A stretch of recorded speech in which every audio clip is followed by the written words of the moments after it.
Hi, my name is Ilma and welcome to my channel. I have been posting Christian blogs 13 straight years every day. Today I'd like to share Daniel 2 verses 12 to 20. Here's the word of God. Because of this, the king was angry and very furious and commanded that all the wise men of Babylon be destroyed. So the decree went out, and the wise men were about to be killed, and they sought Daniel and his companions to kill them. Then Daniel replied with prudence and discretion to Arioch, the captain of the king's guard, who had gone out to the king to kill the wise men of Babylon. He declared to Arioch, the king's captain, "Why is the decree of the king so urgent?" Then Arioch made the matter known to Daniel, and Daniel went in and requested the king to appoint him a time that he might show the interpretation to the king. Then Daniel went to his house and made the matter known to Hananiah, Mishael, and Azariah, his companions, and told them to seek mercy from the God of heaven concerning this mystery, so that Daniel and his companions might not be destroyed with the rest of the wise men of Babylon. Daniel 2:12 to 20. Here's my poem. Confidence and assurance in God. When Daniel heard of the fate of the wise men of Babylon, he immediately told his friends to seek mercy from God. Daniel knew that the sovereign Lord knows what to do. He was sure that God would grant him the dream interpretation. Here's my commentary. In this account, we hear of the faith of the wise men of Babylon from King Nebuchadnezzar's order. Because they could not guess and interpret the dream of the king, they were all put to death. Interestingly, the account didn't have any detail about Daniel's fear for his life and his friends' lives. He was fearless and confident that his Lord would grant him the details of the dream and its interpretation. He even asked the king's captain to set an appointment for him to interpret the dream. What confident faith this man of God had. There are many believers, but a few have that boldness and courage like Daniel had.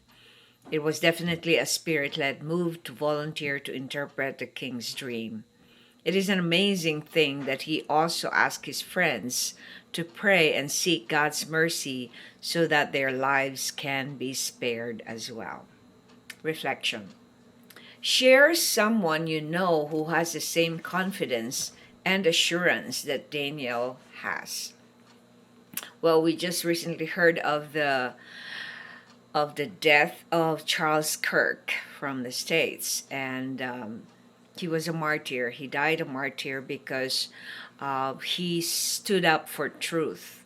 He was fearless in proclaiming the truth. He was fearless in correcting people's point of view when it comes to the twisted point of view of the world system.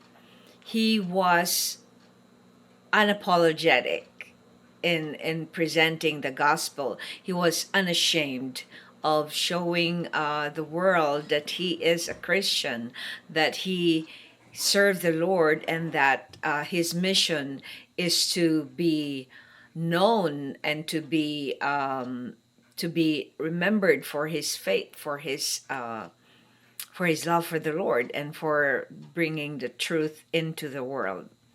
So haven't seen anything as bold as that, but there's another guy from he does apologetics too, and he does preach and evangelize on his name is Ray Comfort. If you find that on YouTube, he is amazing how he evangelize people in recognizing what the world system is doing, making them not really know what their faith is when it comes to knowing God. So those are the two people I know who are so confident and assured. Sadly, Charles Kirk died very young, And while he died, it was because somebody hated him, somebody who twisted what he was trying to say and make it look like he was again it had something to do with discrimination with their sexuality and all. So I encourage you to be confident and assured in God, because it takes a long maturity of your faith that can make you as confident and as assured in God. But you don't really have to know it all. You just have to trust the Lord, because he will give you everything you need to say when you need to say and speak about him. Thanks for watching. I hope you check my website at ILMA'S.com for artworks, photographs, and a copy of this blog. Please subscribe to my channel on YouTube so I could make more videos bring you the Word of God. And if you haven't already, check over 4,000 videos I've done over the years I've been doing this daily. Just type on YouTube or Google search ILMA'S Poem Devotional. Have a wonderful day.